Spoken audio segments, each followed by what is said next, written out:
Ayan, so for today's video, saksak sinagol na natin ang istorya kay Bisaya man ta. So Tagalog to ginagmay, so patabok na ko diri sa Picas side kasi medyo traffic din sa unahan. So ayan, lumusot na tayo, naghanap tayo ng kalusutan dito. Sunod naman tayo sa ibang nakamotor para makalusot din tayo. So ayan, habang sunod-sunod tayo, dahan-dahan na lang tayo, baka makagasgas tayo sa mga sasakyan, wala tayong pangbayad, mahirapan tayo sa kalisod.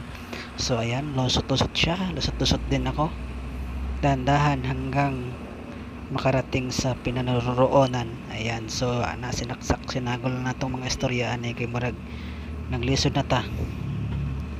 So ayan, sunod, lusot sa gagmay nga dalan og dirita sa tunga og nawala na atong gisundan, so diri na pud ta magsunod.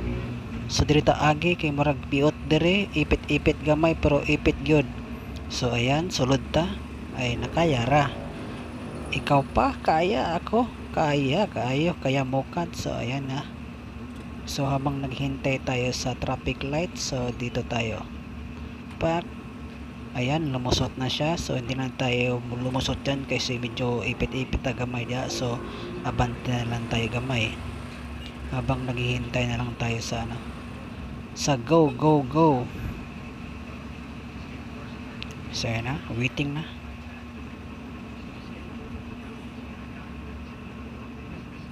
So ayan na, nag-green na.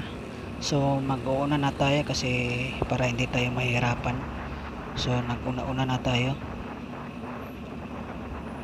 habang sila ay lakas ng sila, ako dahan-dahan lang tayo para hindi tayo madisgrasya. Ayan, so dahan-dahan na lang tayo kasi malapit na din. So walang tao naman, walang naman sasakyan, so tumabok na tayo sa kabilang lane.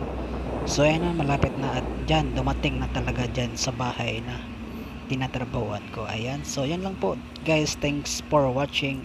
See you next video sa mga saksak sinagol na istorya Bisayang dako. Ayan, Bisdak J Vlog. Thank you.